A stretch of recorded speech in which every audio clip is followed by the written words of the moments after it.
This is the Tom Barnard Podcast. Listen live weekday mornings, 8 to 9:30, or anytime you like as a podcast on the Tom Barnard app at tombarnardshow.com or wherever you get your podcasts. Wherever I say. We're trying to think of the third song that the Beastie Boys did, and all three were horrendous. But what were the first two again? You got to fight for your right to party. Yep. We've got No Sleep Till Brooklyn. And then the only other one I can name is the Girls, where it's like, girls, dun, dun, dun, dun, dun, dun, all I really want. That song. I don't think it's that one either. It was a different one. The guy just sits in the background and goes, They've got Intergalactic, Sabotage. That's another. Oh, that's it. Sabotage. And Paul Revere. Would you play a little Sabotage? Because it might be the worst song ever recorded. You don't like it? I hate that song. Really? Maybe I'm wrong, because if you like it, No. I'm going to have to get rid of him. No, you're not. AJ's got to go. I don't know. We can't sing, so we're going to yell. That's what it is. Mm-hmm. That's basically what they do, though, They right? do, Yeah, That's what they every do, song is them just screaming into the microphone. And I'll say props to them because they were able to get away with it for all these years. That's very true. You're absolutely right. But they fit a niche. Well, there you go.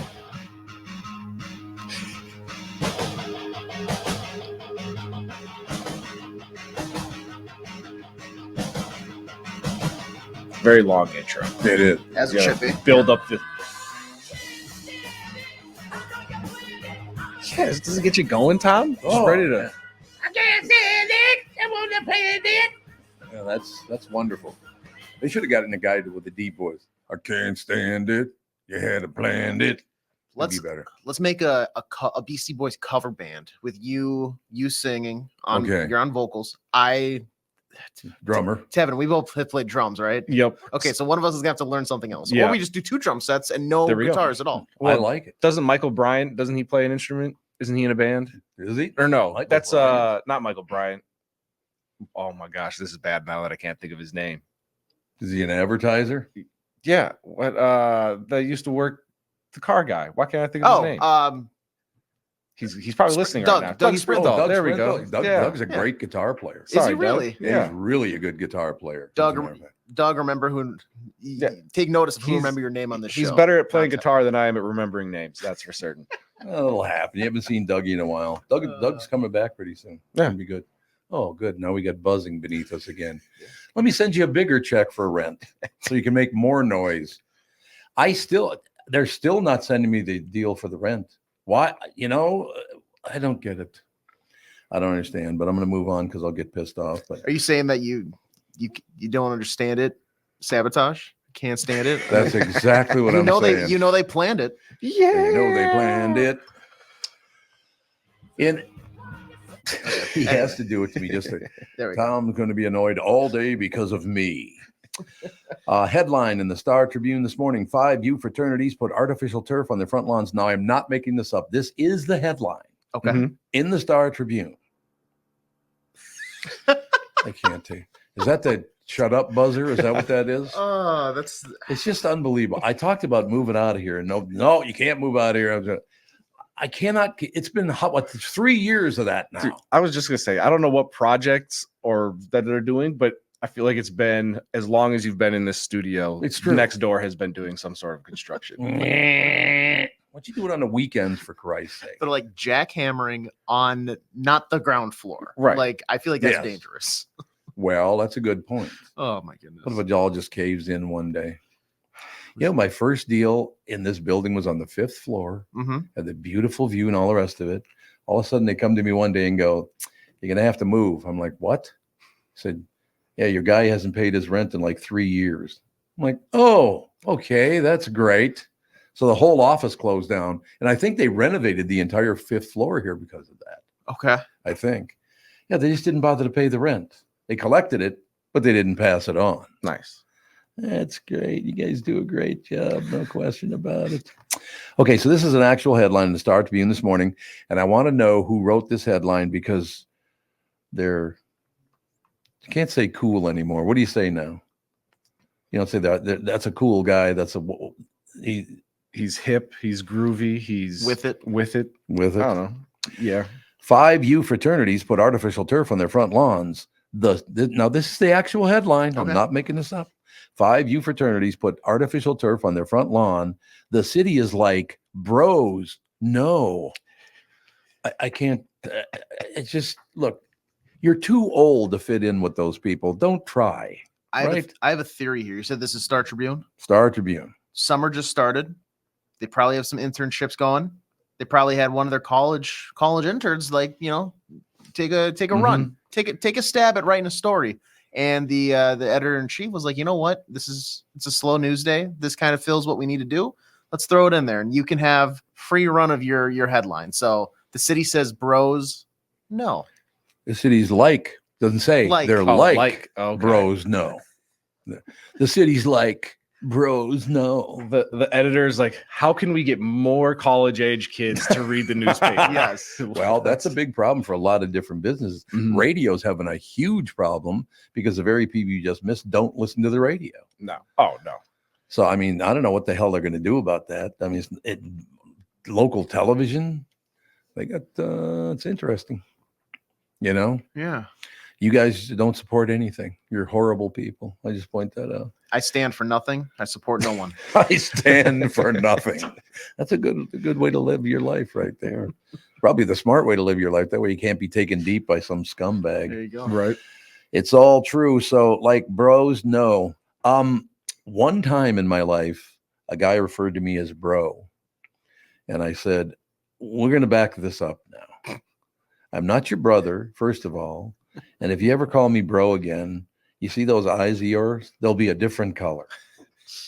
Let me just point that out to you. Hey, bro. And they always have to do this. It's not just, hey, bro, how you doing? It's bro.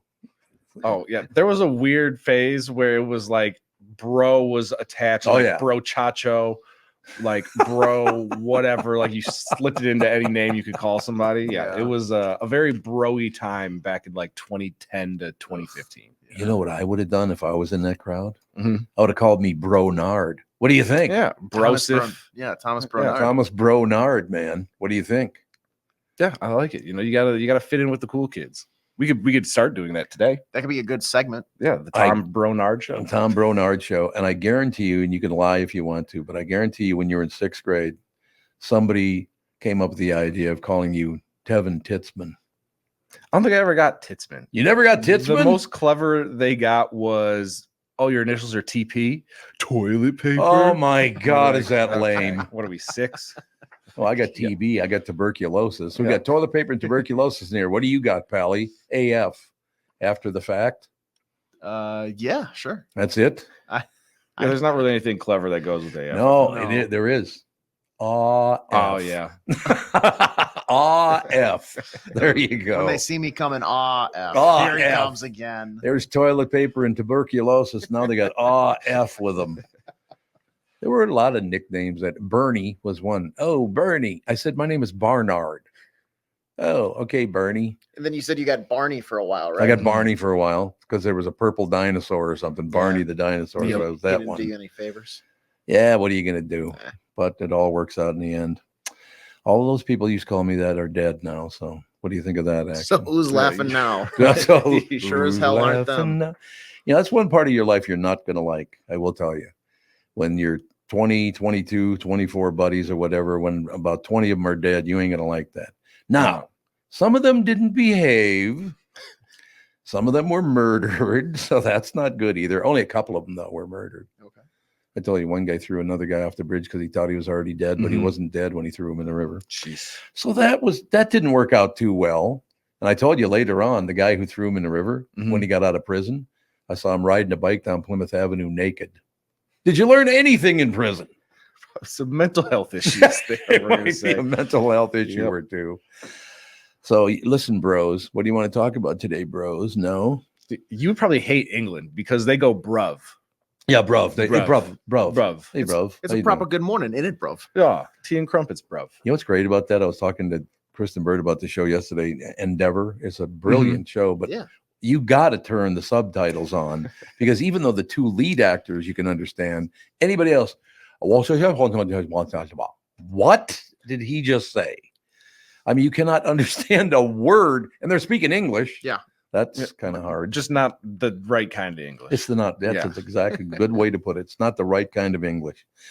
So speaking of bros, we got our bro, Jude, is that his name?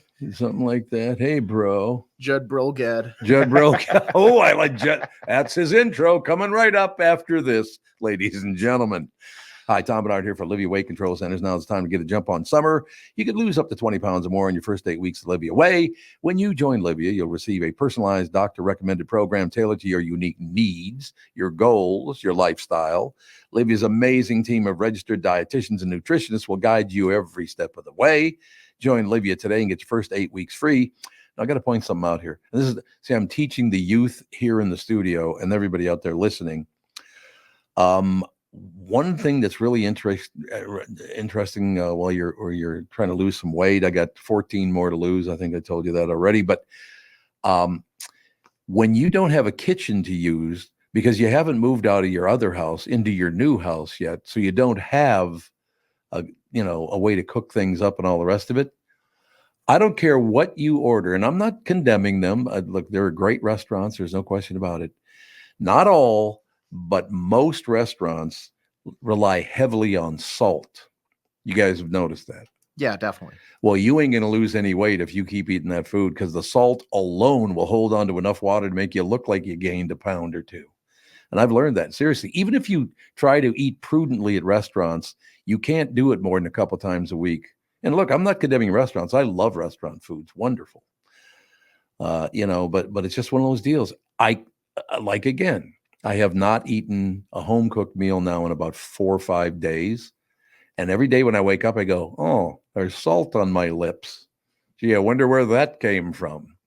So, yeah, I mean, it's just something you're going to have to go through. Maybe if you're in the middle of something, let's say you're on a road trip and you're not going to be home for 4 or 5 days. A lot of people's jobs force them to do that. If you're on vacation, you're not going to eat a lot of home cooked food.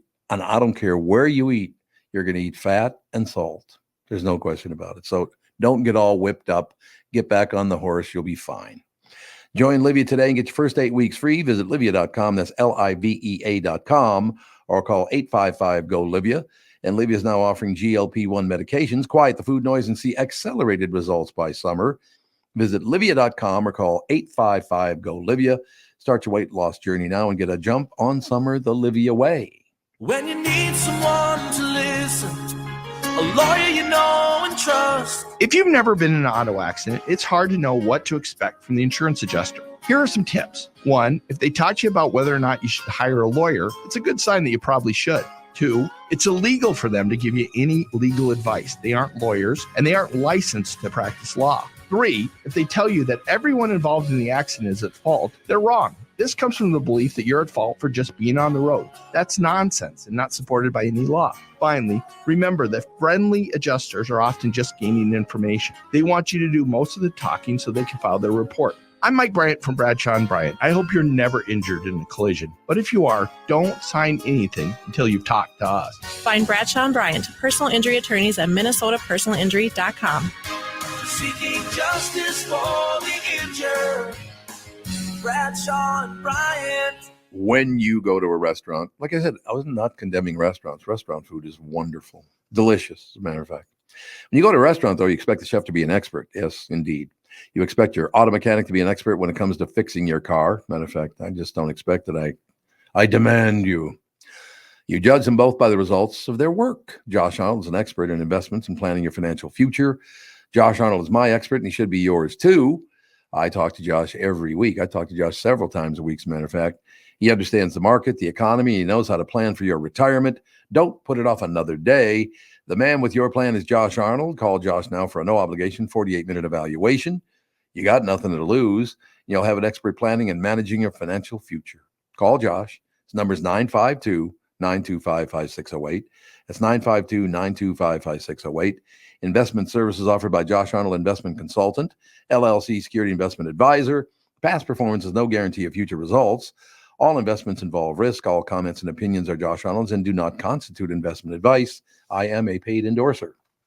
This is the Tom Barnard Podcast. Listen live weekday mornings, 8 to 9:30, or anytime you like as a podcast on the Tom Barnard app at tombarnardshow.com or wherever you get your podcasts. Ladies and gentlemen, Tevin's with us, AJ's with us, Judd now joins us. Judd, I thought of you last night. We had a conversation about having dogs. Remember that? Yes, absolutely. Last night, Catherine went out to dinner with a bunch of friends of hers because, like I said, we're right in the middle of a move. So the only problem with that was she was gone for 3.5 hours and the TVs aren't set up yet. So I sat out on the deck and kind of looked up at the sky with Jude. But here's my favorite part. Yep. Look, Jude and I get along. I love Jude. Jude loves me, but I am not Catherine. Yep. Catherine is God, and that's all there is to it.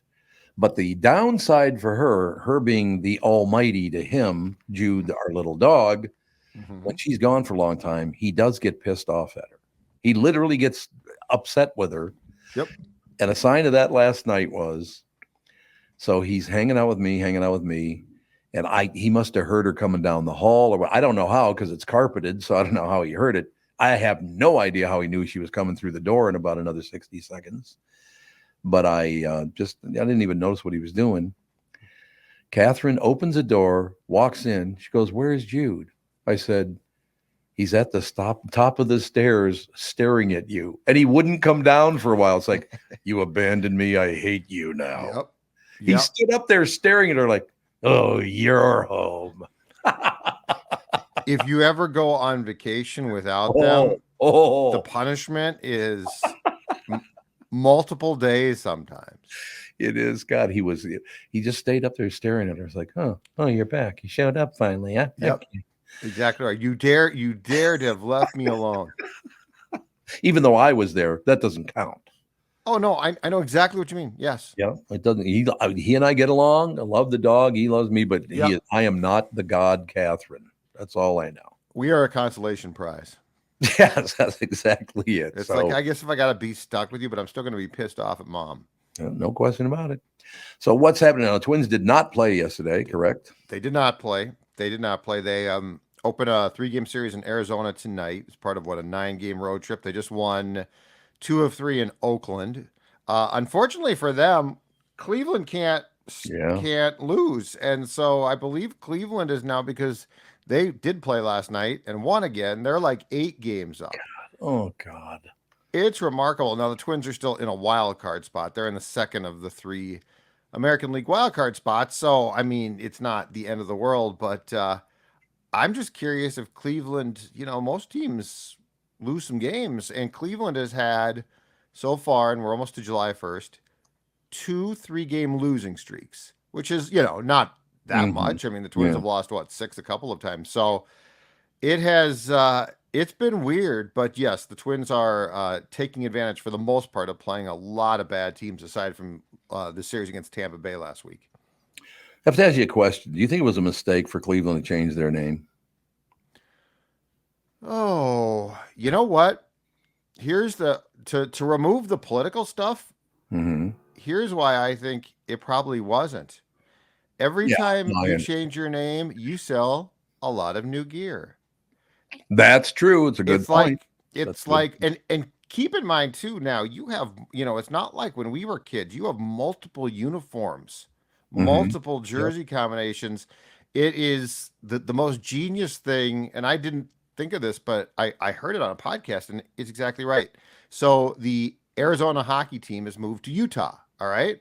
So instead of trying to do a name quick, they basically said, hey, we're going to be known as the Utah Hockey Club, I think, for a year. And then we're going to pick a name, but we want to pick a name that we like, which I don't blame them. Like, there have been some names that have been not been great, like the Wild, which is still a terrible name. But it's an awful name. But anyway, Utah is going to sell a season's worth of Utah Hockey Club jerseys.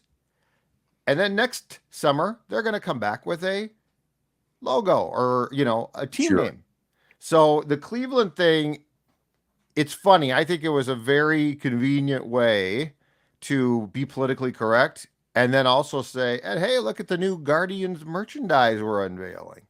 But I got to tell you, I have a friend who's a 5-year-old boy, and he's a big baseball fan.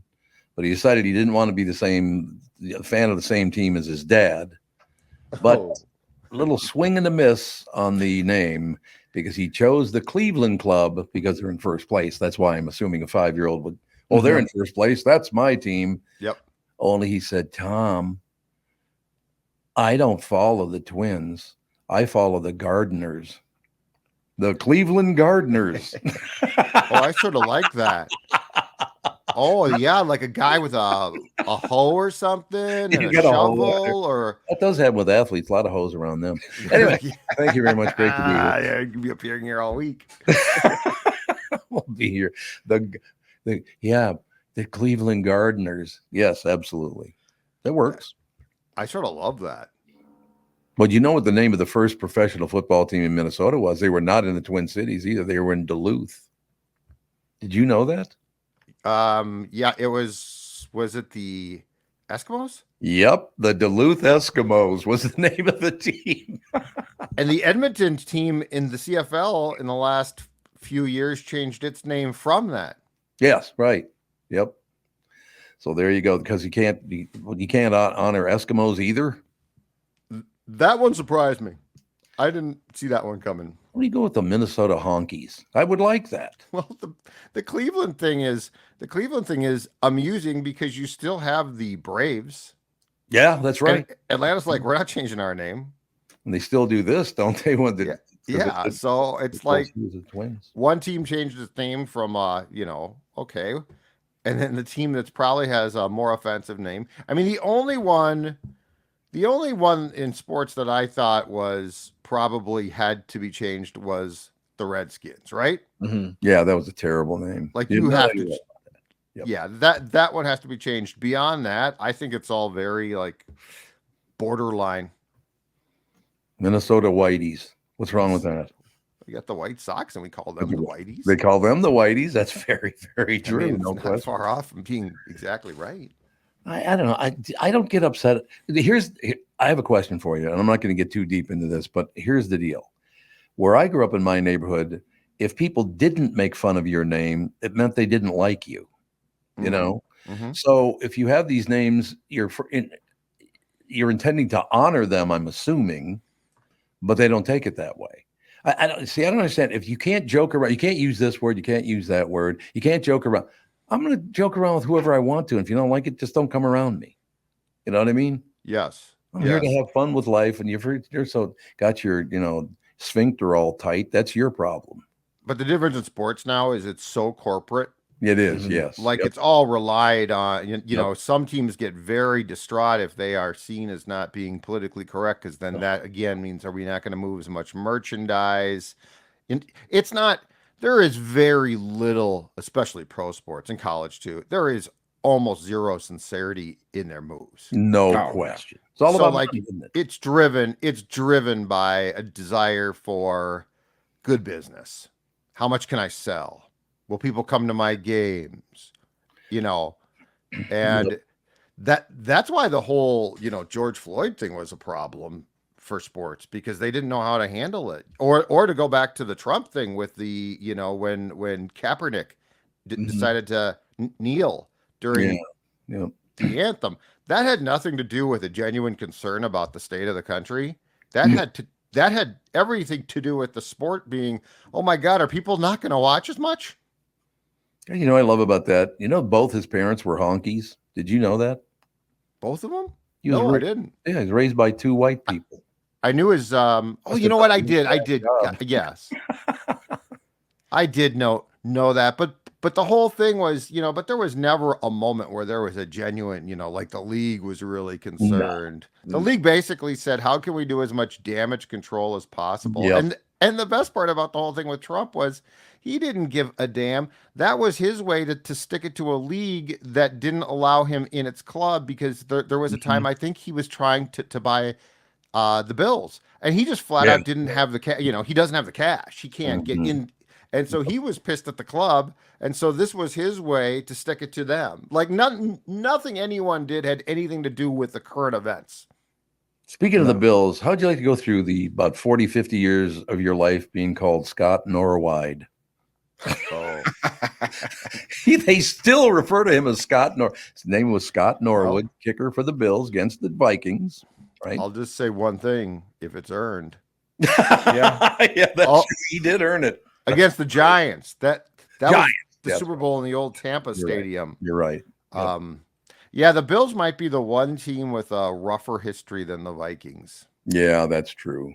That is true. They've been to Super Bowls more recently, but their success was, I mean, they basically went through the same thing, right? In the 90s that the Vikings did in the 70s. But yeah, they've had the Vikings and the Bills are neck and neck for just rip your heart out, gut wrenching playoff losses with some decent teams. No question about it. And I think the big problem for them is right after they lost their last Super Bowl, all of a sudden the Twins started kicking everyone's ass for about 4 or 5 years. That couldn't have helped them too much either. I don't know. I'm still a Viking fan, but it's going to take a lot to convince me they will ever win a Super Bowl. It's hard. There's a lot of emotional scar tissue. Oh, yeah. Oh, yeah. That's for certain. No question about it. Way back. Are they going to have to change that name eventually? Because, Vikings were marauders. They murdered people. Yeah, they weren't good people, were they? No, they were not. You get enough angry people, they'll change the name. But I highly, highly doubt it. I also had a neighbor, an immigrant from Germany, who loved the Minnesota Vikings. Oh. He could not say Viking. He said Viking.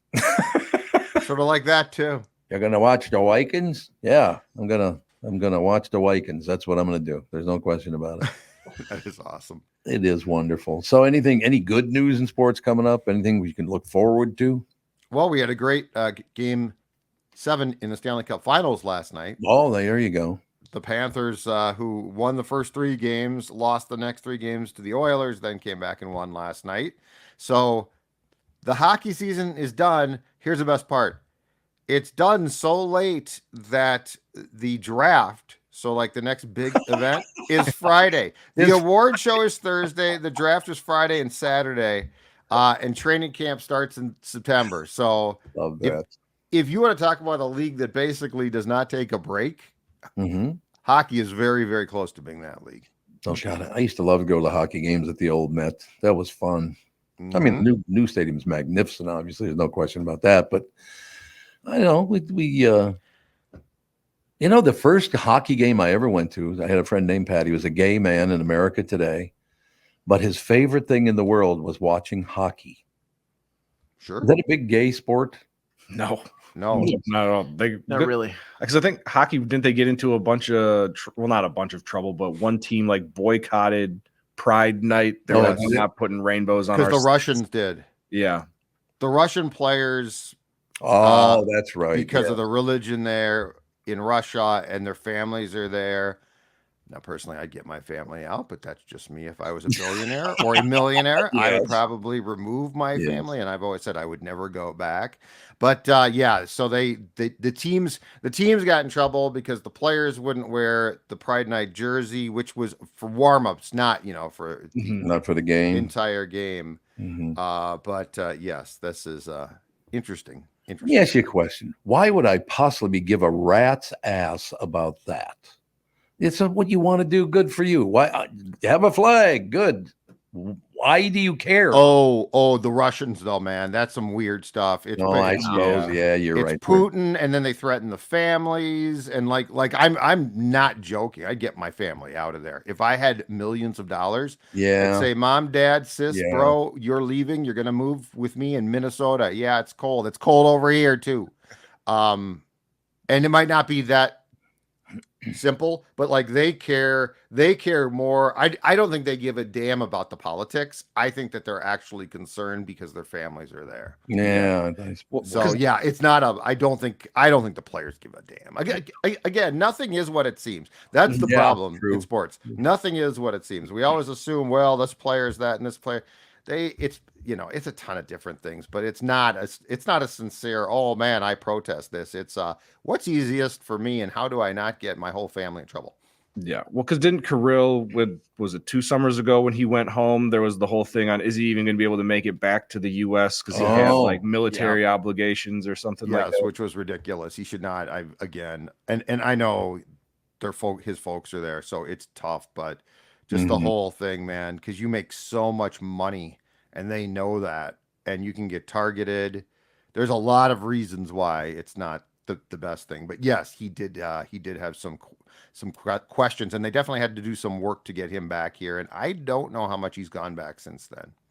Probably not much. If I ever do meet Putin, I doubt that I ever will, but if I ever do, I'm going to quote Randy Newman. You remember the great Randy Newman? That was probably before your time. Oh, you remember? Randy, yeah. Remember his great song? Short People. The piano player, right? Yes. Okay. Had a great song, and if I ever meet Putin, I'm going to sing it to him. Short people got no reason to live. He actually wrote a song called Short People. How'd you ever get away with what that? Was the line? Ain't got no short people. Yeah, that was it was a solid song. I'm not gonna lie. It was a great song, but it attacked short people the whole song. Yeah. And then he wrote a bunch of scores for films, right? Yes, he did. Toy Story and Monsters Inc. It looks like I love Toy Story. So. Toy Story is great. Great. There's that. Those are good movies. You're absolutely right about that. Because they're for adults too. No, you're right. You're absolutely right. It's one of those great things where it's on two planes. Like kids love it, but there's a ton of things they don't get, and we like, and kids don't care about that. So it's great. Yeah, I suppose that's true. All right, Palomino, we'll talk to you tomorrow. Yes, that is exactly right, and we can talk about the Twins playing the Diamondbacks tonight. How's it looking to you? They got a chance? Oh yeah. The Diamondbacks are feisty, but they're not great. And yes, they definitely have a chance. Their schedule is favorable, really favorable right now. So I like it. All right, we'll look forward to talking tomorrow. All right, everybody. Talk to you later. Bye. Judd Zulgad, SKOR North, ladies and gentlemen. Take a break. Be right back in a couple of minutes. Some other hunyucks coming up. Who the hell knows? Whatever. Mike Lindell and MyPillow employees want to thank my listeners for all your continued support, and to thank you. They're having an overstock clearance and new product sale right now for the best prices ever when you use promo code TOM, and you get free shipping on your entire order. Get 50% off the MyPillow 2.0. Also get 50% off the brand new flannel sheets that just arrived and won't last long. 6-pack towel sets only $29.98. And take advantage of the free shipping on larger items such as mattresses, mattress toppers, 100% made in the USA, on sale for as low as $99.99. Everything's on sale. From the brand new kitchen towels that have the same technology as the bath towels that actually absorb, dog beds, blankets, couch pillows, and so much more. To get the best specials ever, go to mypillow.com or call 800-516-5146. Use promo code TOM and you get free shipping on your entire order. So call 800-516-5146. Go to mypillow.com and use promo code TOM, please. The past several years have been the craziest in the history of the car business. The pandemic, supply chain, and chip issues, all causing extreme inventory shortages that led to, predatory pricing. Some dealers charge thousands of dollars over MSRP. We never played that game. I'm Jim Paul of Valley Buick GMC. We knew that would leave a bad taste in a customer's mouth. More importantly, from an integrity standpoint, it was just wrong. So what about the current market? Inventory and pricing. Valley has their best inventory in years. Really all the Buick and GMC models. Even the previously hard-to-find Yukons, HD pickups, and Hummer EVs. Plenty of deep discounts. Many with factory rebates and low-interest financing. Then it's a good time to buy? It's a great time. We're welcoming our previous customers back, as well as anyone else that felt the treatment just didn't feel right the last time somewhere else. Valley Buick GMC in Apple Valley and Hastings, or valleycardealers.com. Car buying without the bad aftertaste. K&L Surplus and Ammo in Lina Lakes is my choice for firearms ammunition. Matter of fact, I got to go out and see Jim because my 357 Magnum's got a little age on it now. I mean, I suppose guns are good forever, though, if you take care of them, aren't they? Yeah, I think so. I hope so. In any case, Jim, the owner, is one of the most knowledgeable people in the business, has a great selection of all the brands like Benelli, Tikka, Beretta, SKB. I know hunting season is a ways off, but if you're thinking about getting something new for the upcoming season, now is actually a great time to start looking, and Jim's got to talk to at K&L Surplus, no doubt. The advances in rifle and shotgun technology over the last few years is amazing. If you're using something that's more than 10 years old, you might be missing out on better performance and better results. There's anyone that can help you get the right gun for hunting this fall. It's Jim at K&L Surplus and Ammo. K&L Surplus and Ammo is on Lake Drive in Atlanta Lakes and open Tuesday through Saturday. Call them at 763-757-2614, or you can also visit them online at www.klgunstore.com. This is the Tom Barnard Podcast. Channel 5's Chris Egert is brought to you by Mr. Money Talk Josh Arnold. Call Josh today for your free 48-minute evaluation at 952-925-5608. Mr. Egert, I have to ask you a question. Yes, sir. You're talking about Randy Newman and the songs he wrote and all the rest of it.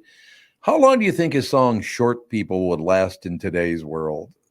You know, that's funny. It's very offensive and it's frontal, but then on the other hand, it's so gently told that it's not offensive. You know what I mean? Yes. Okay. Because if it was like a heavy metal song where it was like short people suck, like a lot more aggressive, but it's not. You know what I'm saying? The line "short people got no reason to live" is pretty harsh. Well, I'm assuming he's short and he's writing it from his perspective, right? Oh, I don't think so. How tall was Randy Newman? I thought he was a big guy. Maybe I was wrong. I figured it was like his perspective, and that's why he could tell that story. Oh, maybe I always assumed he was a very tall guy. He's 6 foot on the dot. 6 foot. Well, he's average. The average. He's size. Average, yeah.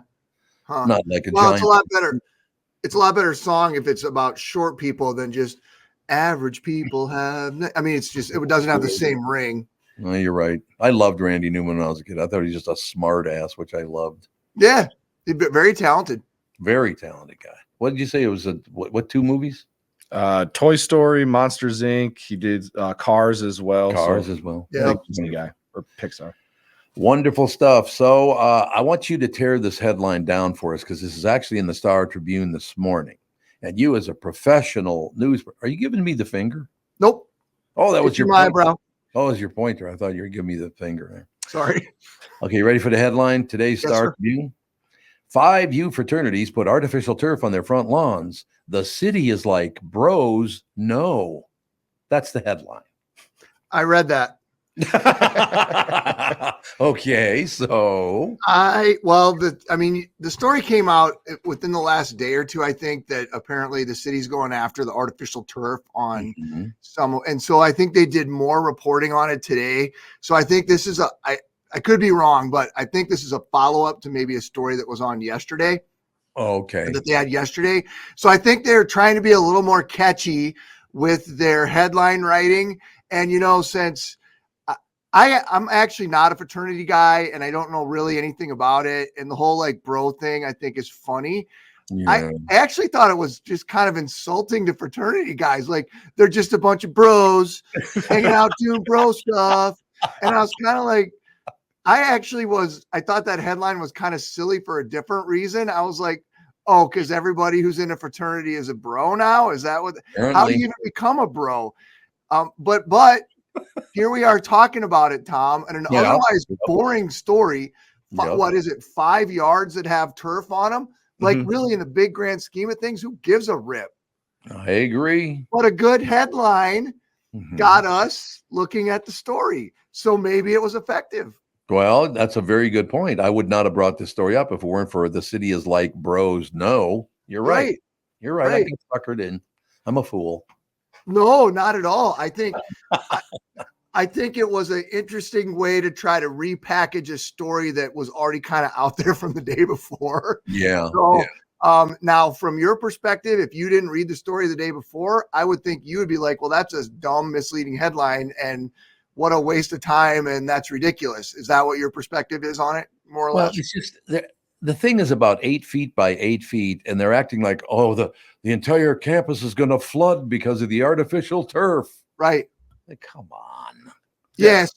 So you're more frustrated, it sounds like, with the actual meat of the story being what Like, I'm going to put words in your mouth and you can tell me if I'm wrong.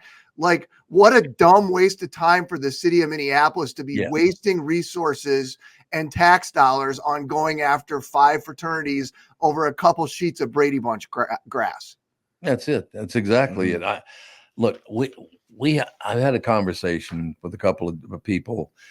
I hope that people are getting sick to death with the overreaction to everything. Everything's this huge overreaction. Oh my God, no matter what it is, it's just horrible. Oh, you called me the wrong pronoun. Who gives a rat's ass? Who cares? Right? I'm not getting into the pronoun thing, but I will say that AstroTurf story is not a very juicy thing. Like, it's pretty freaking. It seems like an overreach in something that, I don't know. Maybe we should, instead of worrying about the grass on the fraternities, maybe we should worry about the bands of kids running up and down the streets with machine guns who are shooting off fireworks and are making Dinkytown not safe. Like, again, I think we're both just looking at we're saying the same thing. We're just looking at it with a different perspective, but everybody needs to calm down, though. Honestly, would you just relax? Everybody hates everybody. It's like, oh my God. I don't hate anybody. I wouldn't waste my emotions on hating. There are people I don't like, but I wouldn't hate anybody. It takes too much out of you to hate people. You know what I mean? Yeah, I'm with you. Who needs it? Shut up. What you got, Tevin? Well, I was going to say, Chris, real quick, because I know you got to go soon. The Rapidan Dam, do you have any update on, is that still standing? It's still standing. We've got our Kelsey Christensen's down there this morning, and it's weird because at one point in the morning yesterday, I think somewhere around 9:30, 10 o'clock, the officials were saying it's imminent failure, which obviously is like a very alarming thing to say. Failure might not necessarily mean what we thought it would mean at that moment of like the dam collapsing, because the water has rerouted around where the dam structure itself is and is washed out like a power substation and has found its way around the dam. So the dam itself may not actually fail because the water has found a way around it, versus if it were somehow to be held in there and the power would push it all over.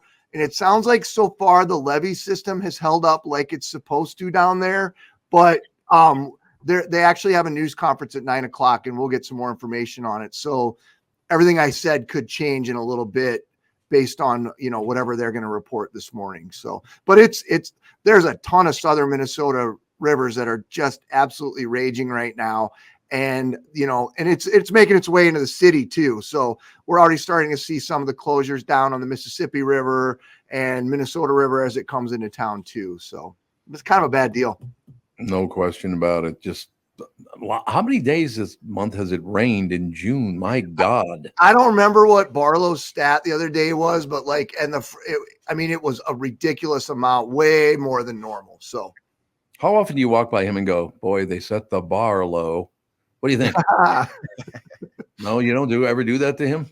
It's funny. I call him all sorts of other things, but I never really thought of that. He's a good guy. Actually, I haven't seen him in years, but he's a great dude. He really is. He's a super good dude and good at what he does, I might add, and does so without the being overly dramatic about things. He's just very sensible about it. And I appreciate that about him, because I don't think we need any false hype built into what things are going on in the weather. I think people have a pretty good idea of understanding what's important and why it's important. I don't think you need to play it up and make it any more dramatic than it is. No, I agree. That's a very good point. No question.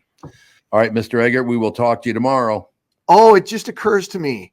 What? Oh, Jesus. What do you got another guy? What is your wife going to put a new shirt on you or something? This is Chris Egert from the crumbling Rapidan Dam. I have to go down to Sioux Falls for a funeral tomorrow. Oh, I'm sorry I asked. No. But I'm thinking, actually, because I think we're going to be right by the Sioux River where we're at. And that's overflowing. That's another one of the rivers. I don't know if you guys have seen that video out of Sioux Falls. It's crazy. I'll be in touch. AJ, I'll message you if I can be here tomorrow. Otherwise, I might not, depending on the funeral stuff. So sorry.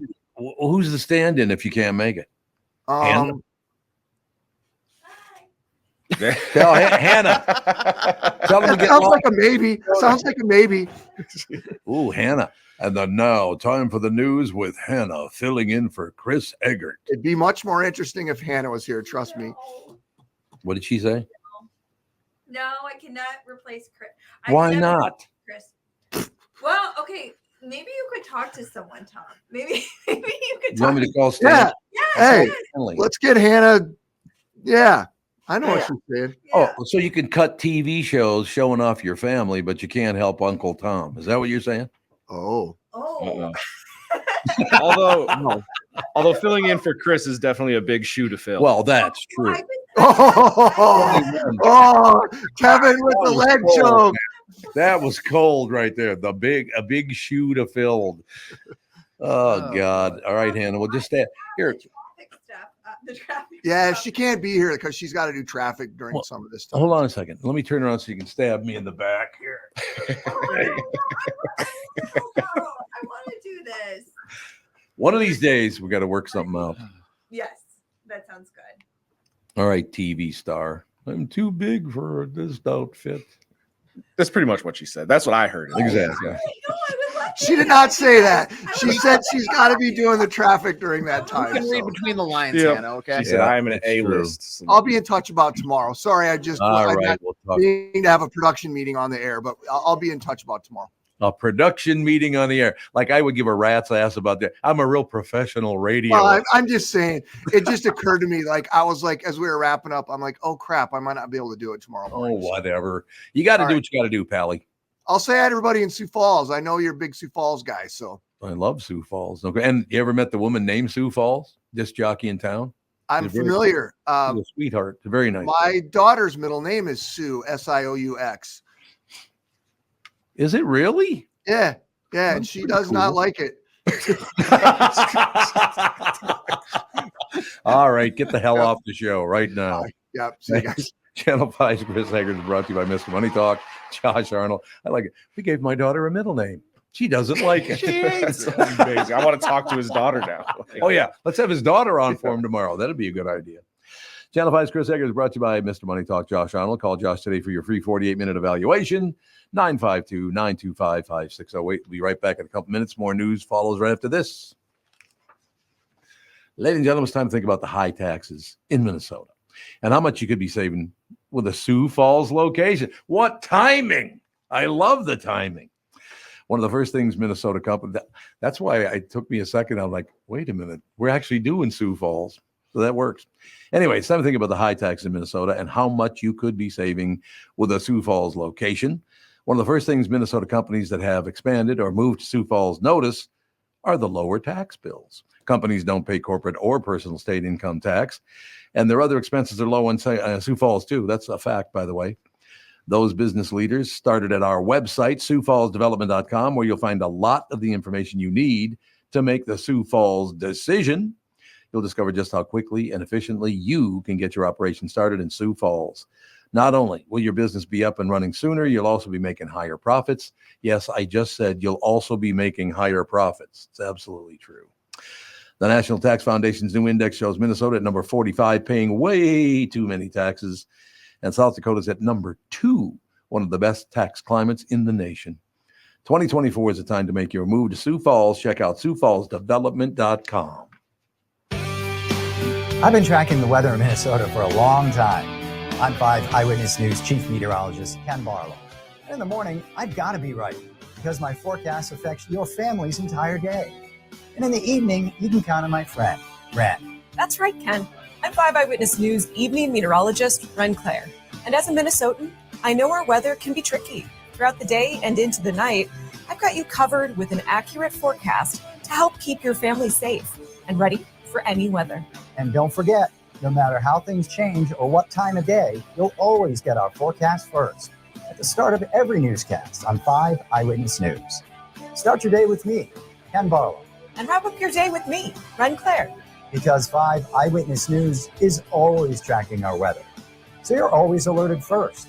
It's why 5 Eyewitness News is Minnesota's weather authority.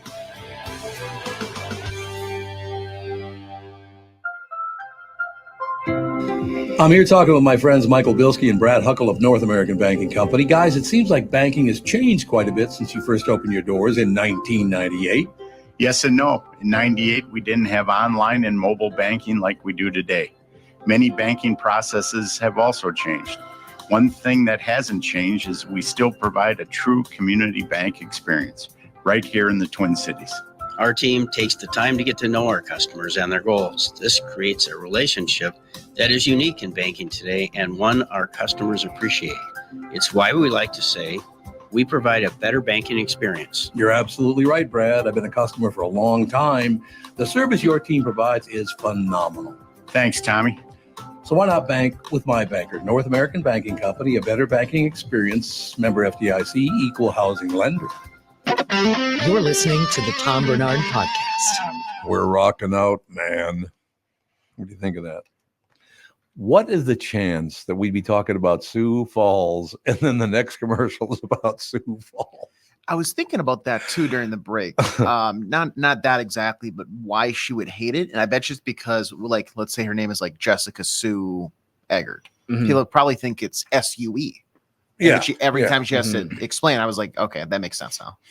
Well, I took a trip once. So Catherine and I hopped on a boat up here in Minneapolis and took a trip down the Mississippi, down to St. Louis, which, by the way, if you ever get a chance to do it because it's fantastic. Okay. It's just beautiful. But the entire trip, which I think took 4 days, because they just cruise along. Yeah. Magnificent. I don't know why they did this, but everybody was wearing a name tag so you could say hello to everybody and all the rest of it. I made friends with this couple because the entire trip they called me Thom because they spelled my name Thom. Not Thomas now, but just Thom. Yeah. So, hey, Thom, how you doing? The whole trip was Thom.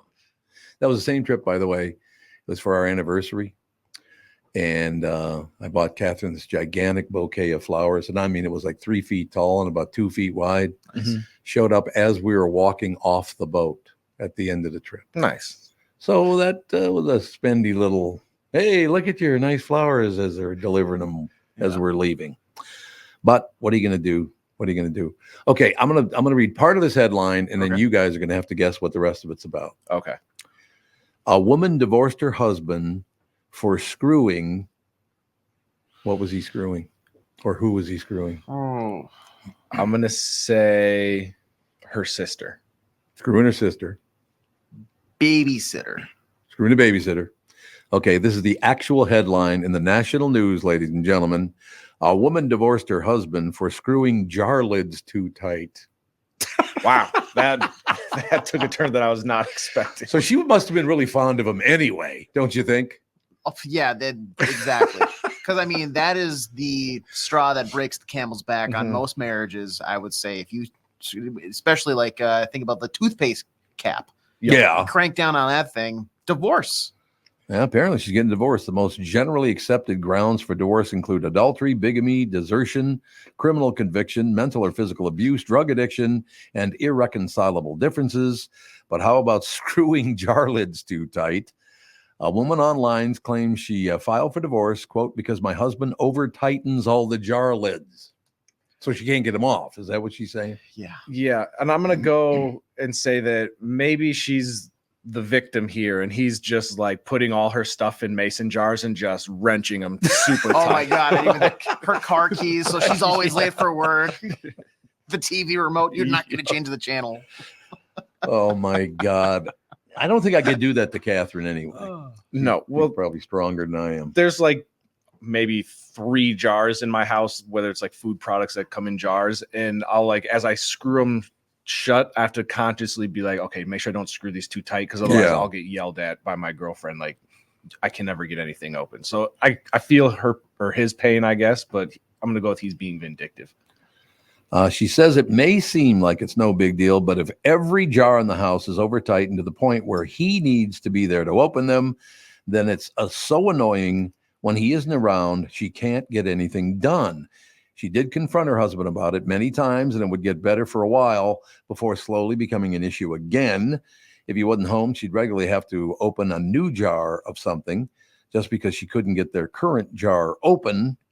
The nail in the coffin, the nail in the coffin of the marriage, apparently, was when she discovered that even the jars he would never have opened were over-tightened, meaning he was doing it on purpose. So he's just being a prick to his wife. Yeah. So, and that's where I would say fight back. Yeah. In the sense of he's not home, crack open that, like, literally break the jar of jelly. Like, if you got to get it out, you got to get it out, you know? Oh my God. She said she was going crazy. She says she lost sleep over it and even had a breakdown when she vomited and felt like she was having a heart attack over jar lids. Look, I don't want to minimize somebody else's traumatic experience here. So I'm gonna tiptoe around this. But politely, Tom, that is a ridiculous thing to lose sleep over. It really is. Yeah. I got, everybody's got those. What are those little kind of rubbery looking? They look like a little washcloth, but they're made out of rubber. Yeah, it's like it almost looks like a hot pad that you'd set like a pot on, but it's got the rubber grip on it. You got it so you can grab the lids more. Yeah. Yep. Anyone can open a jar lid with those because they grip so tight. Yeah. Just because, why didn't you get one of those? And that's the thing here too. I guarantee if I go to Amazon and I look up like jar opener or like something along those lines, there's got to be some sort of tool that has a vice grip that you have to put little leverage in that's going to easily crack open any mason jar or pickle jar or whatever. Or you take a knife and you tap like the thin part of the knife on the top of the jar lid, and it like helps get it loose enough to open. Is that pro tip? Is that real? Yeah, that's real. Oh, it is. Yeah. Or like a spoon. Yep. It's Devin, true. okay. One time when her husband was out of town, she had a neighbor come over and unscrew all the lids for her. I wonder if that's all that got screwed. You think?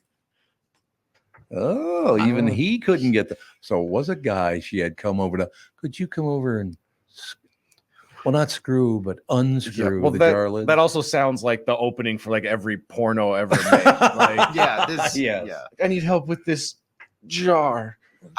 This is raising a different question. Who is she dating? Who is she married to? Chuck Liddell? Arnold Schwarzenegger. Exactly. The neighbor can't come over and like get one of them. Like, you're married to the strongest guy in the world? Apparently. Jeez. Said she claims he even smashed a glass jar of figs trying to open it. No way. She did or he did? The neighbor did. Oh. So there you go.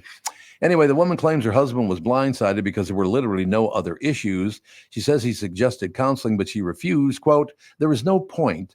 I just literally can't get past the damn jar lids. He won't even admit that he did it on purpose. He has given me no reason." So she divorced him over jar lids. It doesn't say how long they've been married or how old this couple is by chance in that article. By the way, I was just curious. I was just texted. Those were called cap snafflers. Remember the cap snaffler? Well, look up and see if they still make cap snafflers. Oh, look. It's SNAFFLER, I think. Snaffler. Yep. I mean, they used to sell them on TV. I remember they used to promote the hell of them on television. You can get them on Amazon. You can get a cap snaffler on Amazon still? Cap snafflers on Amazon. Why didn't you just do that? I don't know that they're technically called cap snafflers anymore, but they're not. It's the same concept. Same deal. Yep, $6 to $12. Yeah, I'm seeing one right here. The cap snaffler opens bottles, jars, and other containers. So you can get a cap snaffler or get a divorce. That makes no sense. How much does the divorce cost? Is it more than the $12 for the cap snaffler? Or save the money on the cap snaffler, and the guy just doesn't put a death grip on the pickles. Well, that's what she was trying to talk him into, but he wouldn't do it. The guy does sound like kind of a prick. Mm-hmm. You're an adult. You at this stage of your life, sir, you should be able to realize maybe I don't need to put a death grip on every single container in the household. There it is. I don't know. Oh God, somebody had to tell a joke here. Let's do it. I want to hear it. Plot twist: the neighbor has been sneaking in to tighten the lids in a plot to break them up, and someone else added, but even the plot twist was twisted too tight. Oh God. That would be a like a very good long play for the neighbor. He's like breaking into their house in the middle of the night because he hears them through the walls arguing about the caps. Yeah. Probably. Oh, and by the way, they added at the end, but even the plot twist was twisted too tight. Hi-yo. Hi-yo. You got the hi-yo. We'll take a break. Be right back. Josh Arnold joins us right after this. When you go to a restaurant, you expect the chef to be an expert. You expect your auto mechanic to be an expert when it comes to fixing your car. You judge them both by the results of their work. Josh Arnold is an expert in investments and planning your financial future. Josh Arnold is my expert, and he should be yours too. I talk to Josh every week, and he understands the market and the economy, and he knows how to plan for your retirement. Don't put it off another day. The man with your plan is Josh Arnold. Call Josh now for a no-obligation 48-minute evaluation. You've got nothing to lose, and you'll have an expert planning and managing your financial future. Call Josh at 952-925-5608. That's 952-925-5608. Investment services offered by Josh Arnold Investment Consultant, LLC Security Investment Advisor. Past performance is no guarantee of future results. All investments involve risk. All comments and opinions are Josh Arnold's and do not constitute investment advice. Tom Barnard is a paid endorser. Is that text you're sending so important that you missed your turn? Is that text you're sending so important that you ran the red light? Is that text you're sending so important you didn't see the ball coming onto the road or the child that followed? Hi, I'm Mike Bryant from Bradshaw & Bryant. When you take your eyes off the road for even 4 seconds, your vehicle travels 100 yards. That's the entire length of a football field. If you absolutely have to text, you need to pull off the road somewhere safe and do it from there. Texting and driving is against the law and can cause serious injury or even death to you and others. Now that is important. We hope you're never injured in a collision, but if you are, please contact us. Find Bradshaw & Bryant, personal injury attorneys at minnesotapersonalinjury.com. Going farther with Mike Bryant on your side, seeking justice for the injured. Bradshaw & Bryant. Mike Lindell and MyPillow employees want to thank my listeners for all your continued support. To thank you, they're having an overstock clearance and new product sale right now for the best prices ever. When you use promo code TOM, you get free shipping on your entire order. You get 50% off the MyPillow 2.0. Also get 50% off the brand new flannel sheets that just arrived and won't last long. 6-pack towel sets for only $29.98. And take advantage of the free shipping on larger items such as mattresses and mattress toppers. 100% made in the USA, on sale for as low as $99.99. Everything is on sale, from the brand new kitchen towels that have the same technology as the bath towels that actually absorb dog beds, blankets, couch pillows, and so much more. To get the best specials ever, go to mypillow.com or call 800-516-5146. Use promo code TOM, and you can get free shipping on your entire order. So call 800-516-5146. Go to mypillow.com and use promo code TOM. You're listening to the Tom Barnard Podcast. Ladies and gentlemen, Josh Arnold now joins us. Did you ever get over Saturday night, Josh? I did not get over Saturday night. The food at Leela is so good. No question. Sammy, one of the greats in the business. You had Patrick. Oh, they're calling me right now, as a matter of fact. They gave us a very special table. We got a good server. The food was excellent. Price point is very, very good. But what I liked is 3 of the people looked at the other 3, it would be my wife, you, and me, and said, "Oh, they're on the other side." I thought that was hilarious. Very nice people. And of course, they were sitting on the other side. They were sitting on the other side. You're absolutely right. But no, it was a very, very nice night. Your friends are very nice people. I like them. I enjoyed them. It was. Well, thank you. There was a lot of chow brought to the table. I will tell you that. The food just kept on coming, brother. Well, I think I'm going to have to keep going out with you because there was even more food than I normally get at some of the places that I frequent. Sammy must have a thing for you. I have known Sammy for about almost 50 years. Whenever Shea Collette opened, I met him. He was a manager at Shea Collette way back in the day, and now, of course, in the exact same location, but it's Leela now instead. And they brought Sammy back because he's the best in the business, no doubt about it. He is very, very good. Highly recommend going to Leela.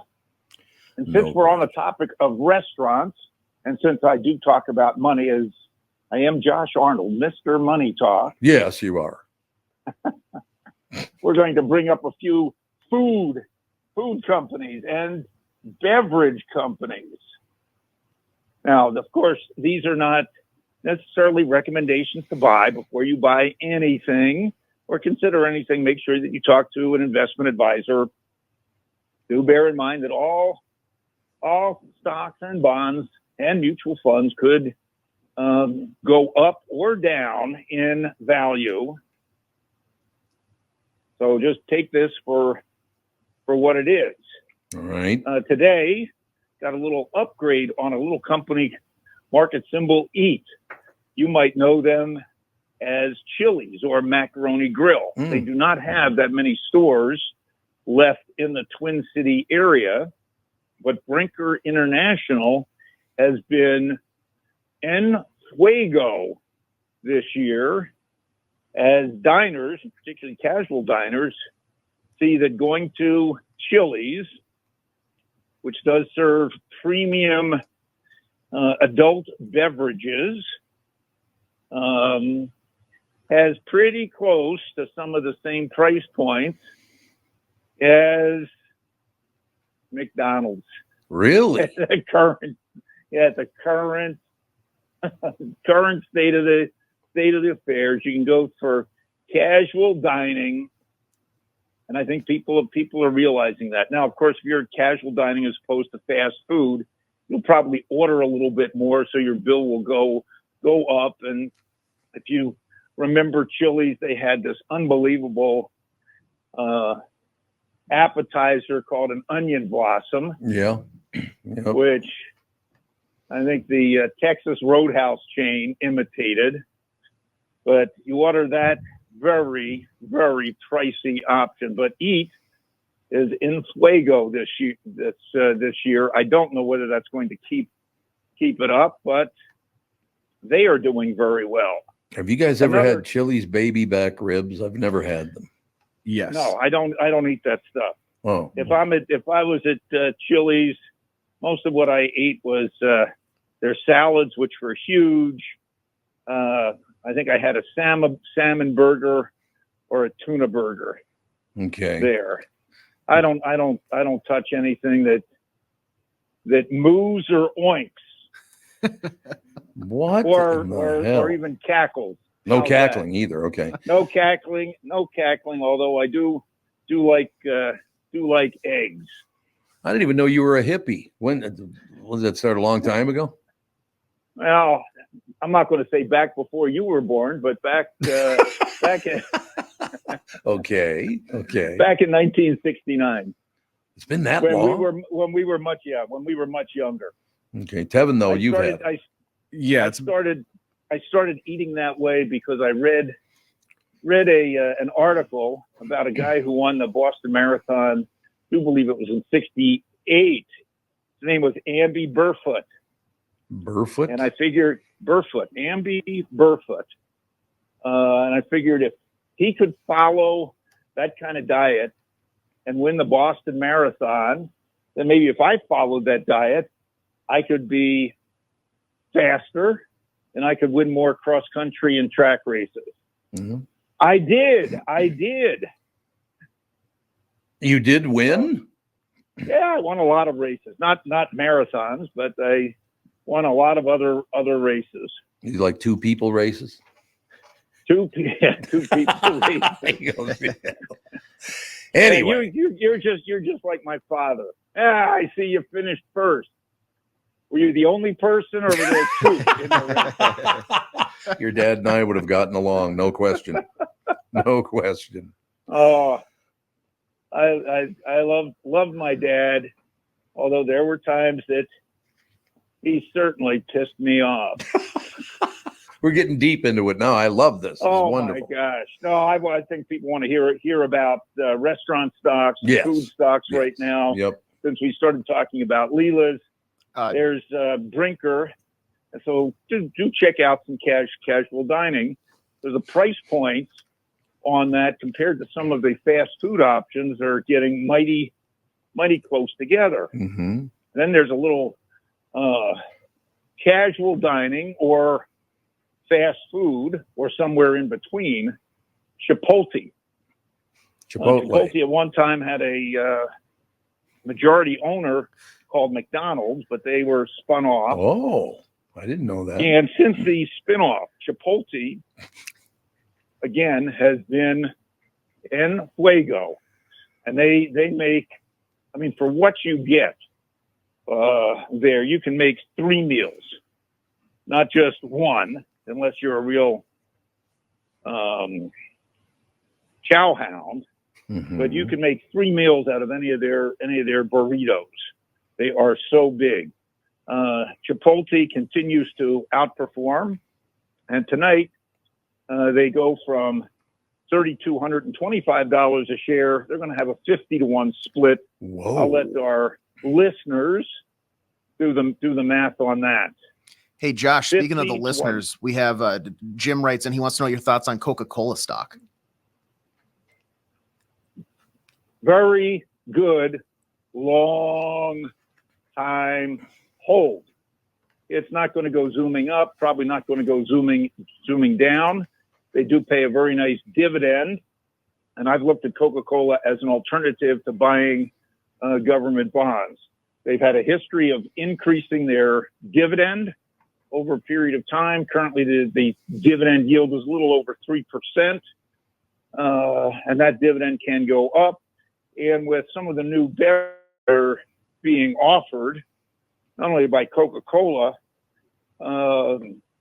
but by other beverage companies, Coca-Cola sure has stood out.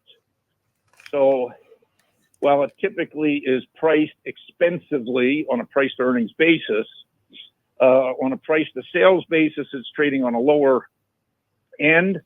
And they do have a lot of energy drinks, and energy drinks are the place to be. Or maybe I'll put it this way. Coke is the original energy drink.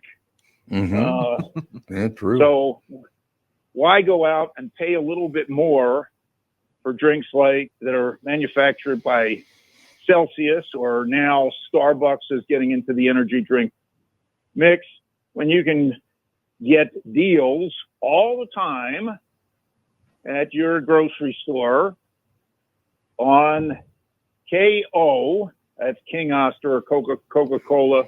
We'll call it the original energy drink. Not to mention they also have all the other flavored waters and recovery drinks around. So drink-wise, I like the product. Stock-wise, I'll put it in the safe category with a high yield. Other beverage stocks, we've got Starbucks, not something I would run out and buy, but Starbucks is entering now the energy drink market. And then we have market symbol SAM. You might know them as Boston Beer. Sam for Sam Adams. Mm-hmm. They're now adding another bit of what I call flavored or canned cocktails, trying to take advantage of what I'm told is a new craze to enter a specific market, going after the alphabet crowd, which has popularized vodka soda.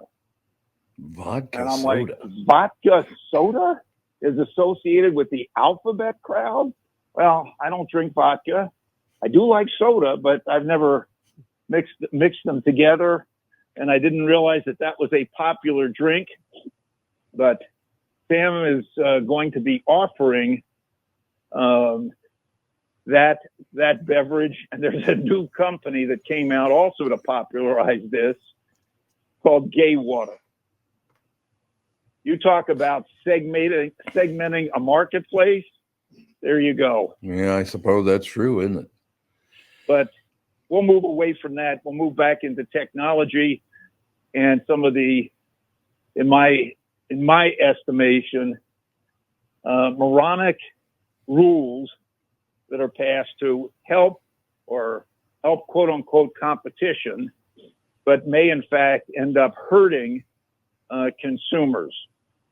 The EU, in their intimate wisdom, passed the Direct Marketing Act to go after companies like Favorite Apple, Amazon, Facebook or Meta, Google, TikTok, and Microsoft.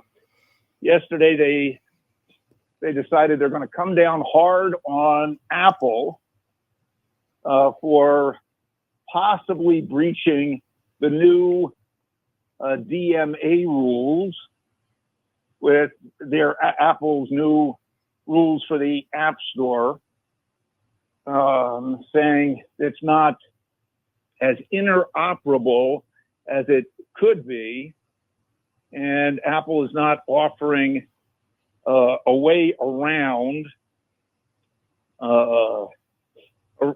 their App Store, or adequately a way around their App Store, so that apps can tell consumers there might be a less expensive way to access their product.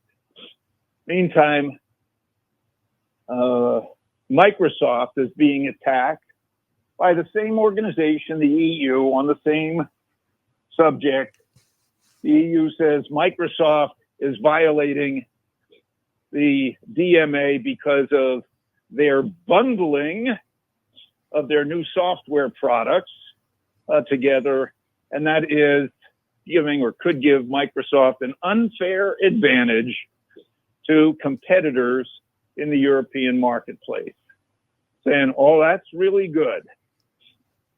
That's why these companies spend the money, develop the products, and offer it to consumers who have the choice of using it or not using it.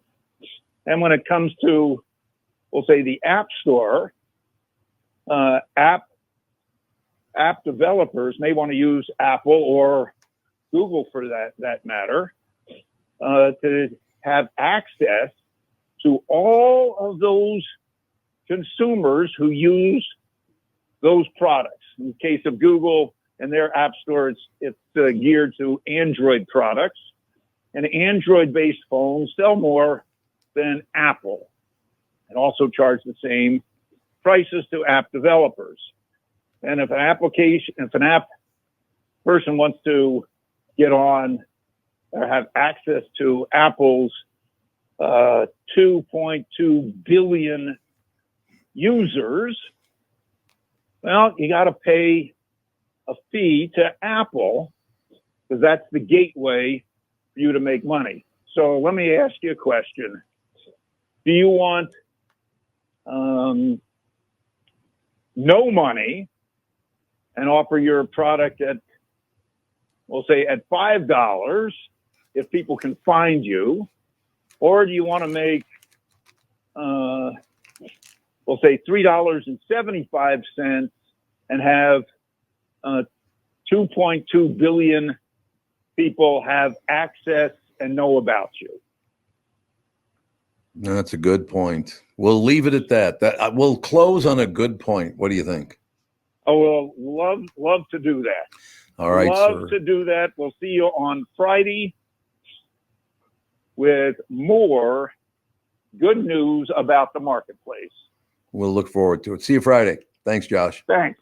Bye, Tom. We shall take a break. Be right back. Kristyn Burtt is up next.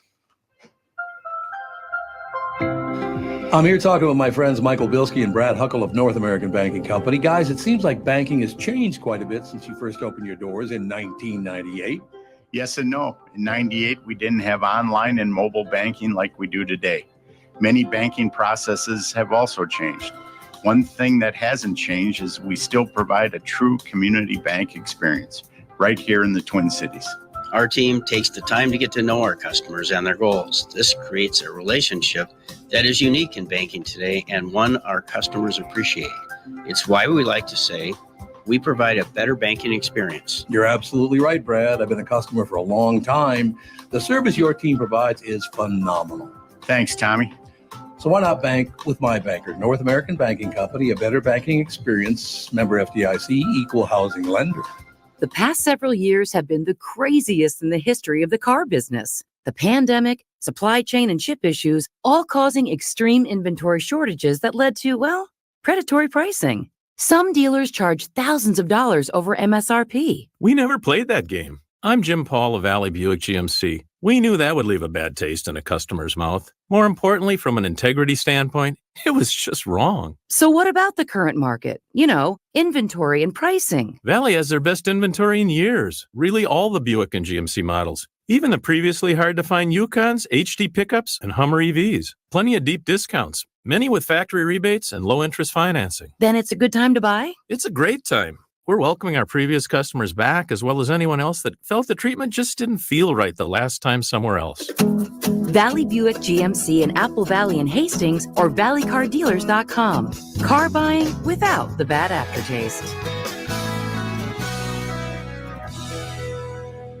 I hosted my show on the radio for 40 years. Now I host the Tom Barnard podcast, and I'll tell you, I've never seen the passion and engagement from our audience as I do now. I know we also have businesses that listen to our podcast, and it got me thinking, wouldn't it be great to help those businesses grow by telling my listeners about them? So here's the deal. If you own or handle marketing for a business, would like to have my audience buy your product or service, visit TomBarnardShow.com, keyword partner, and we'll put together an ad campaign to help your business. That's TomBarnardShow.com, keyword partner, and thank you for listening.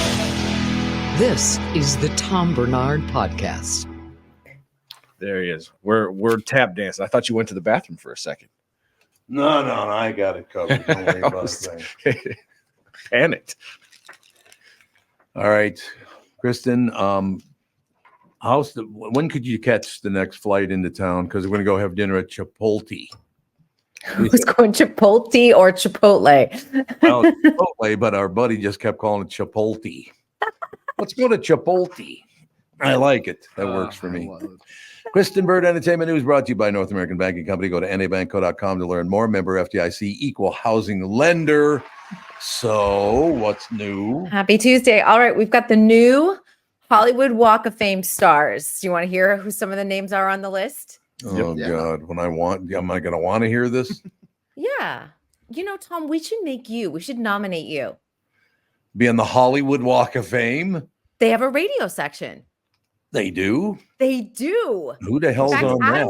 Adam Carolla's getting his star this year. Well, Why can't you? Adam, yeah. Well, then I made it in the National Radio Hall of Fame, the only Minnesota announcer that ever did. There was Garrison Keillor, but he was on public radio, so that doesn't count. Well, we got to get you on a sidewalk so people can walk all over you for the rest of your life. Got people peeing on me. It'd be just wonderful. I can go visit every day and like step on you.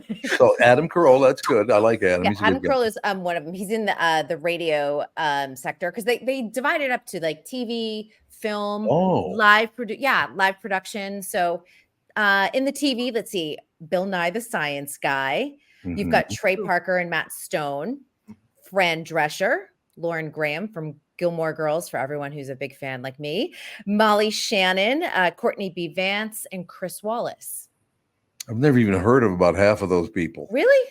Yeah. Molly Shannon from Saturday Night Live, Courtney B. Vance, really good actor. He is married to Viola Davis, I want to say. Is that right? That sounds right. I love Viola Davis. She's wonderful. Yep. Fran Drescher, the nanny, of course. Did the thing talk to you like this when you walk over it? She's also the president of your union, my union, SAG-AFTRA. SAG-AFTRA, yep. All right, motion picture category. Jane Fonda is finally getting one. Oh, I love Jane. What a nice... Emilio Estevez, Nia Long. Just trying to pull out some names that everyone would know. Jessica Chastain, Colin Farrell, Robert Englund, director John Carpenter. And we do have a Minnesota tie this year for music. Uh-oh. Prince is finally getting his. That makes sense. How did it take this long?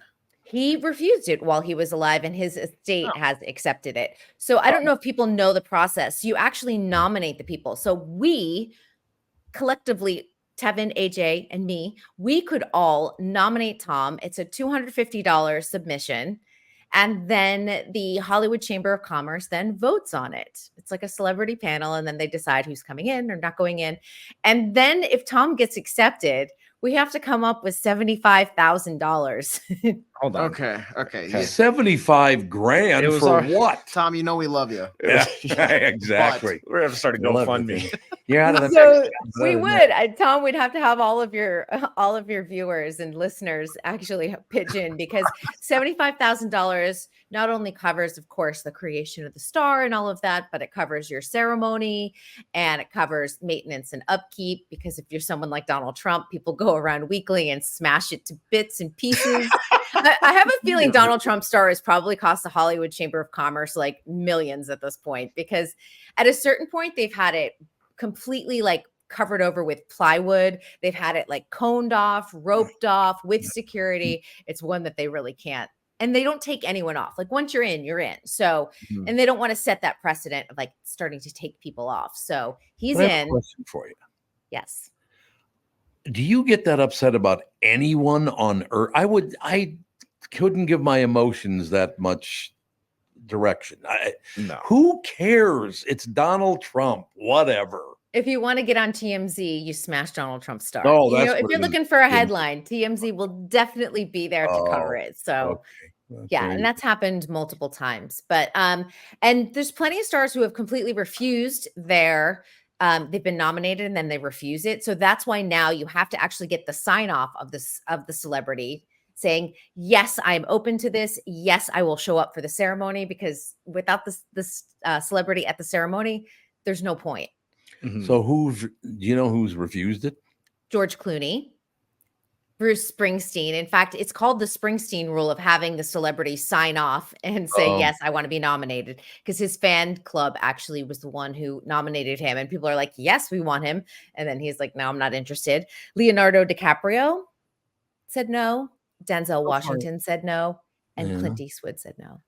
Oh, I love Clint Eastwood. Why did you do that? Is there kind of a common thread of why they all say no, or is it just I don't want to spend $75,000 to do this? Well, usually it's like fan clubs, or sometimes your record label will nominate you and then pay the fee and things like that. Yep. But I think for some people, if it's a fan club, they don't want the fans spending that money, which I understand. You know, $75,000 is an extraordinary amount of money. And I'm sure that they're thinking the $75,000 could go to other things. Yeah, I suppose it. I don't know. I did like the Hollywood Walk of Fame though, because when I worked for Capitol, I had to come out to the Capitol Tower, and that's the first time I ever saw it, and that was many, many years ago. It is pretty damn cool. It is cool to have a star in the Walk of Fame. And even though people think it's like this amazing, like Hollywood's this amazing place, it really isn't. Sorry, guys. It's kind of a dump, but you should see it once in your life. No, honestly, you should like go and see the Dolby Theater, see, the Chinese Theater, see Pantages, El Capitan, Capitol Records Building, Walk of Fame, and then get the heck out of there. Musso and Frank's. You got to go to Musso and Frank's. Musso and Frank's still You got it. exist. Yep. You That's got it. another good meal. Have a good lunch there. Remember? Have a martini. Remember what 3 Catherine martini ordered? lunch. Took her to Musso and Frank's many, many years ago. She was, I think, at the time about 25. Ordered a lobster, and she pointed to the one she wanted on the menu. 10 pounds. Ew. The thing was hideous. It was inedible. And I think at the time it cost me like $500. Like, thanks, honey. Like, Yeah. great. Yeah, you never want this. You want a small, like 2 pounds, 2.5 pounds is perfect. Yep, that'd be 10 good. pounds is just tough and gross. Thing was gigantic. But I'm thinking we should get your star by the Capitol Records Building. Oh, yeah. Put it Can't right to the request it, but we could maybe hint about it. Oh, you can't request it? Can't Where- request the location. Everyone wants to be, of course, by the Dolby Theater where the Oscars are. And Yeah, there's only one spot left, and they're holding it for Julia Roberts because Yeah, I could see that. she was nominated during the pandemic. And you only have 2 years to schedule your ceremony. But because of the pandemic, they gave people a little bit of a grace period. So they're trying to get that scheduled. And she's getting the last spot by the Yeah. That's Dolby. nice, though. I think that's nice. Yeah. I always liked her, no question. So, is there, other than Donald Trump, are there other ones they attack? No, honestly. That's the only one. That is the only one that gets attacked. And, you'd be surprised because you would think maybe Michael Jackson's would be, because people either are Yes, like, yes, yep. I love him, or no, I think he, was a child molester. Yeah. There's two camps of that. I will tell you that his is probably one of the most popular stars because he is such a global superstar that and it's really close to Madame Tussauds Wax Museum. You will see a crowd constantly gathered around there. And if a celebrity has a star and then they pass away, it's always moving to go and see people leave candles and tributes and flowers. Sure. So Yep. that sort of piles up. And the Hollywood Chamber of Commerce will always lay a huge floral wreath by. There's a woman in town that's tried to get a Minnesota Hall of Fame, Walk of Fame like that. And she pushes it and pushes it, but it just never, ever gets started. She wanted to start it with, who was it that she wanted to start it with again? Oh, Vince Vaughn. Because he's originally from Forest Lake, Minnesota. So, but she just, I don't know why they don't want to do it, but apparently they just don't want to have a Walk of Fame in Minneapolis and St. Paul. Yeah, we got to shovel it every winter. And I mean, we kind of got, yeah, that's true. We've kind of got that with the wall at First Ave is kind of where, we put all the famous people that at least come through and perform. So that's but those are all musicians. Why don't they do it in like one of the gerbil trails, like in the winter when you're going through the gerbil Yeah. trails? Oh, yeah, the Skyway. That'd be nice. Yeah. I've good. always called them the hamster trails when I was Because it is a living there. hamster trail. That's why. Yep. It's just so funny to me. Of all the people to start, Vince Vaughn is who you pick. That's the creme de la creme of Wedding Minnesota. Crashers. Well, they got Judy Garland. She got her. Yeah. I would start with her. Yeah, I would understand that. No question about it. I mean, you got Tom, you got Jesse Ventura. Oh, hell, let me just tell you. I mean, I would think that they would do Mary Tyler Moore just based off of Absolutely. Absolutely. No question. Used to have her on the show all the time. She's an interesting person. Very sad life, actually. Her kids, they had one like died or something. She's had bumps in the road. Let me put it that way. She had diabetes, right? Was that Mary I think Tyler so. Moore? Yeah. I believe that's right. But I don't know. Walk of Fame deal. That's a whole different deal. No question about it. All right. Well, maybe someone wants to start a campaign for you out here in Hollywood. Yeah. Gee, I wonder who that would be. Stirring Me? the pot. Yes. That would be. No, I'm trying to get you to write your memoirs. That's what I want you to do first. And then here's the thing. We write your memoirs, right? And then we tell all of your listeners to nominate you. And then the book comes out the same week as your Star Walk of Fame ceremony. How about I just get a great raise tie-in. instead? How about more dough coming my way? How about that action? Let's go that Walk of Fame. You're going to have to write the book just so we can use the proceeds to pay for the Walk of Fame. That's exactly right. I told you if I ever do write a book about my life, it's going to be called Miasma. You know what miasma means? No. Poisoned air. No But one's gonna be nobody able- would know that. No, and then no one's nobody- going to buy that. No one, I'm going to tell you that there's not a single publisher that's going to be like, Miasma is a great title. Miasma, my memoir by Tom Barnard. The Tom It's Barnard not gonna- Poisoned air with Tommy B. What do you think? You can do poisoned air, but you can't do miasma. Not miasma. It's just nobody knows that word. Mm-mm.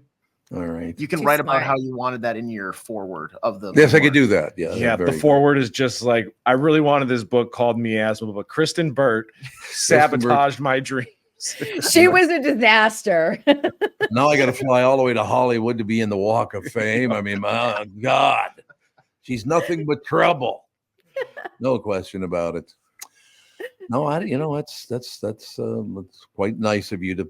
I don't. It's never going to happen, but it was quite nice of you to bring it up. It's never going to happen if we don't nominate you.